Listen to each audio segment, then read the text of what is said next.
Hello! Today, I'm going to be showing you how to make Pong in Scratch. Firstly, let's delete the cat sprite. Once you've done that, go ahead and create your own sprite. Hover over the sprite icon and click the paint icon. If you didn't know, Pong is one of the first computer games that was ever made. The way it works is a ball randomly bounces around and there's a bat. The player controls the bat, and when the ball gets to the bat, the player has to hit the ball. If the ball gets past the bat, the player loses. The game goes on until the player loses. So let's get started. First, let's make the bat. It'll be a simple rectangle. Let's go ahead and draw a little rectangle. Resize it a bit down, like so. Excellent. Now we can center it right here. And I'm going to change the color to what I like. You can change it to whatever you like. I think I like this color. And there we go. We have our bat. All that's left to do is rename it Bat. Next, we're going to want to create a second sprite. This sprite will be our ball. So we can go ahead and create a circle like this. And once again, I'm going to change it to a color I like, and you can change it to the color you prefer. There we go. Okay.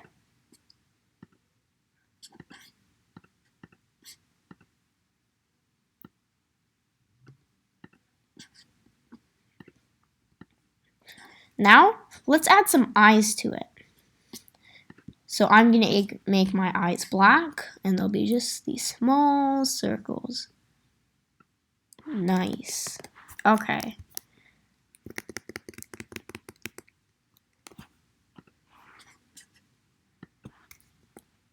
There we go. Let's go ahead and make these move a bit. Nice. Now we can make a simple mouth. To do that, first create a small oval. That won't be our mouth, but we can use this tool to kind of reshape it into this nice little smiley face. There we go. We can just move it around just a little bit. And there we go. That is our ball done. Now we can get into the coding. So go to the code for the ball and drag in a when flag click to get event. We want it to go to the origin or the center. The center of any project would be 0, 0. So let's make it go to 0, 0. And now that's over here. You're sometimes gonna want to move it around to offset it. But for now, it's not going to offset. So let's just approximate the middle, 106, negative 96. Okay? So we can do that. There we go. And if we run, no matter where we put it, it's going to go back to there when the flag is clicked. Now we can go to the bat, and we can find a position, maybe right about here. And again, we can drag a when flag clicked, and we can say go to this position. So no matter where we put it, they'll go back to those positions, which is amazing.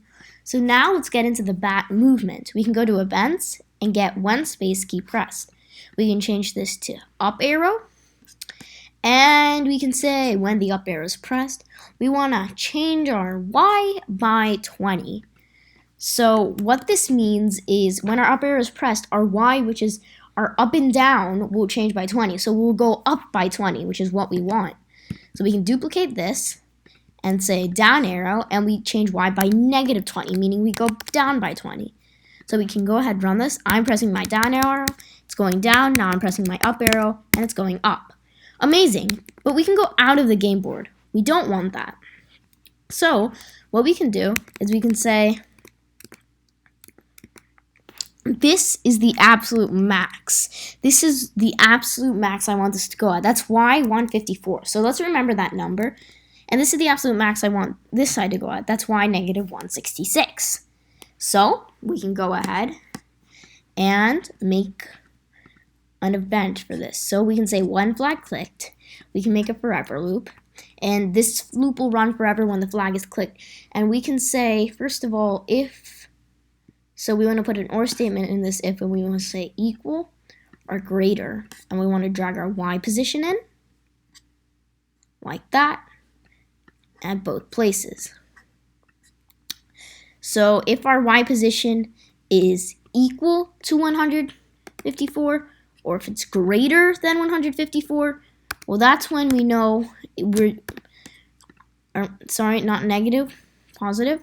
That's when we know we're too high, we can't go any higher. But nothing's happening. So inside this, we want to say set Y to 154.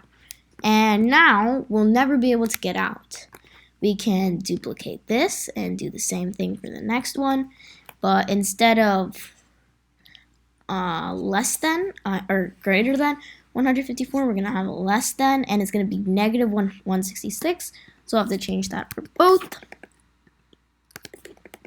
Drag this Y position back in, and we'll set our Y to negative 166. So we go ahead and run it, and there we go. So we have our bat movement completely finished. Amazing. Let's go to our ball movement. Toggle over to the ball, and all we have so far is go to code. So let's add let's add on to this. Let's say forever. We want to move 10 steps. And then if we're touching the edge, we want to bounce. So what this will do is if it's okay. So basically what this will do is, okay. So one important thing we actually forgot to do is we want to group this, and we actually want to move it to the origin. That is very, very important. So we can rerun, and yeah. So as you can see, it moves 10 steps and it bounces all over the screen nice and cleanly. Amazing. Okay.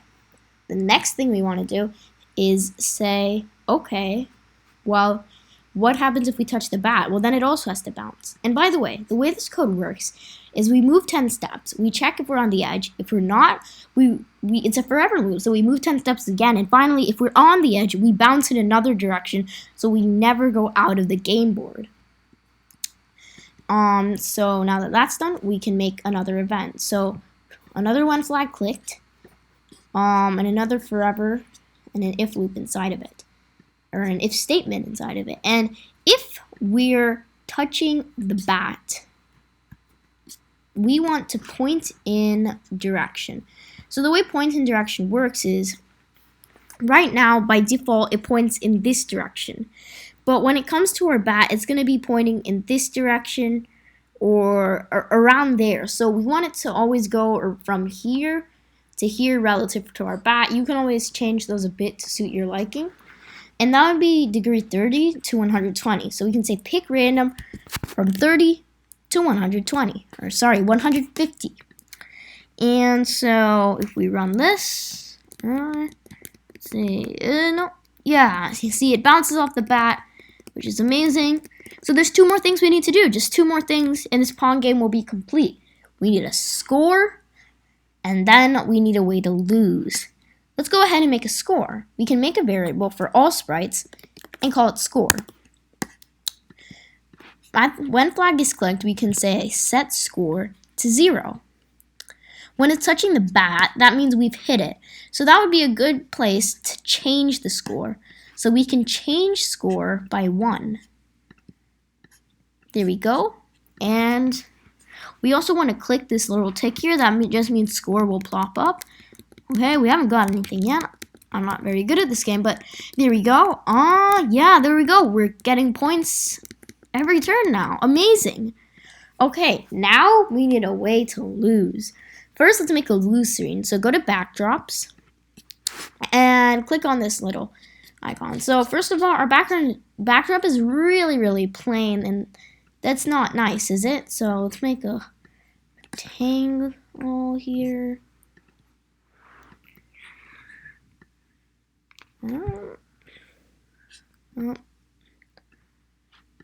There we go.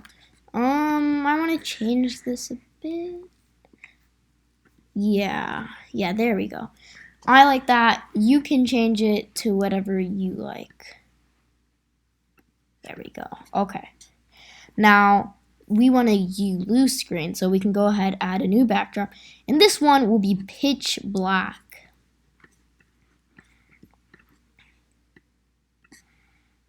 Like that. You lose, okay? So we can add some text, make it red, the brightest red this time. You lose. And you're gonna go ahead and make this big, center it. We don't want it to get in the way of score. Nice. Okay. Now we need a way to get to the you lose screen. So the way we're going to do that is by saying when our ball gets to a certain point. So let's say if it gets here, it's never going to get here because when it collides with the bat about here, it goes away. So when it gets here, that's x negative 216, that's when it's over. You lose. So we can say when flag clicked, again, and a forever loop again, and an if loop again. We can say or loop, on or loop here, and we can say equal to or less than. And so if we say negative 216, and this time we're going to use x position. So if our x position is equal to 216 or it's less than 216, well, that's when we've lost. So what we can do is we can change a backdrop, so that's in looks. Switch backdrop to backdrop 2, yep. And we also want to broadcast a message. So we can say broadcast, just broadcast a message.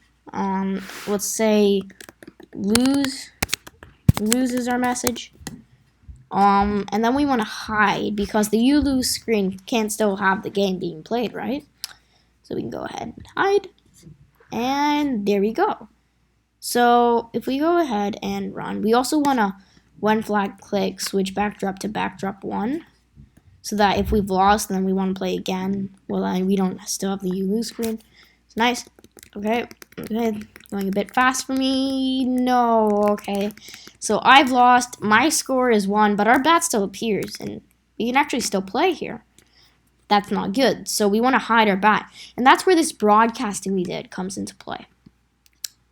So there's this very handy feature. When I receive the broadcast, when I receive lose, I hide.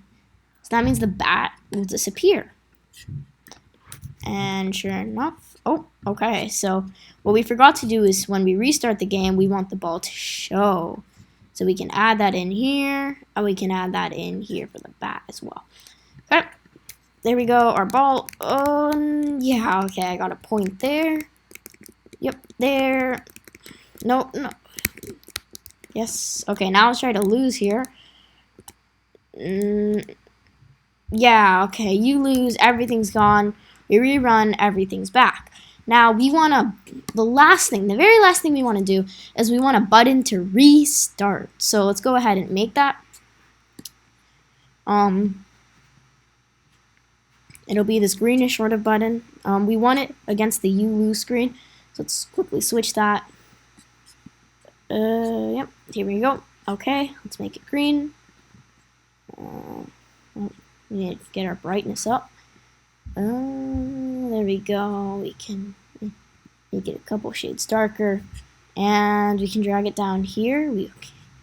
And we're gonna play with the dimensions a bit here, so we get some good one. Yeah, okay, that looks about right. Maybe a bit longer.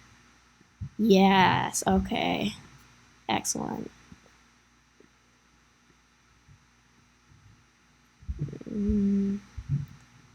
Can't make my mind up here about the dimensions.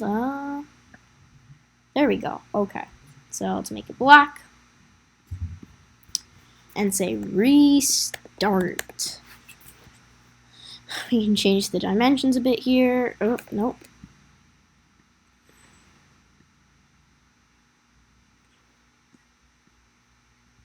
Nice. Okay. Now we have a restart button. Now what do you want to do?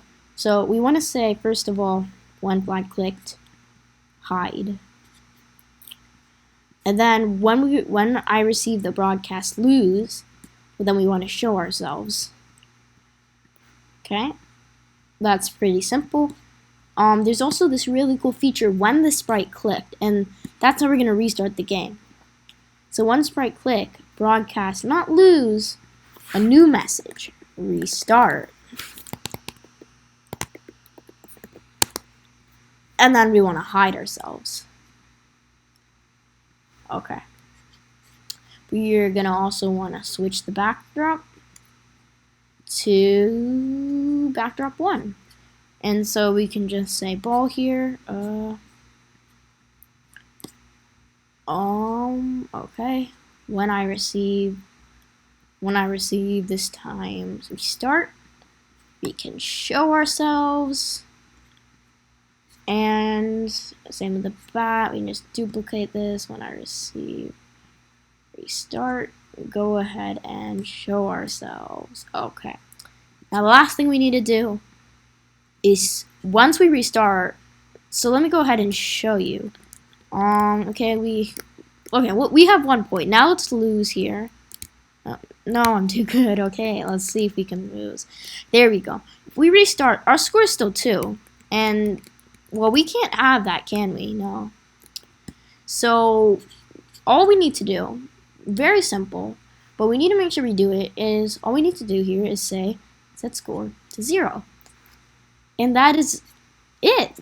That is a Pong game in Scratch. You can go ahead, play it, enjoy it, have fun with it with your friends. Oh no, I lost, and that is a very simple Pong game in Scratch.